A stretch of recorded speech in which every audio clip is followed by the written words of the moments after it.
Are you still sorting your entire spreadsheet just to find the top or bottom values? There is a much faster way.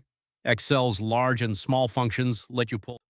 Most Excel users sort their entire table every time they need to find the highest or lowest number, which rearranges the data and can break other formulas. Here we have a list of monthly sales figures in column B. To find the highest sales number, click on an empty cell.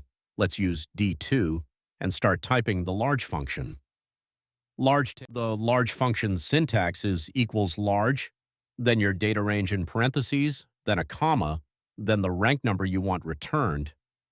So large of B2. Look at these results. Excel instantly returned 9,400 as the top sales value, 8,100 as the second highest, and 7,850 as the third. You just learned how to use large and small to instantly find any top or bottom ranked value in Excel without sorting your data at all.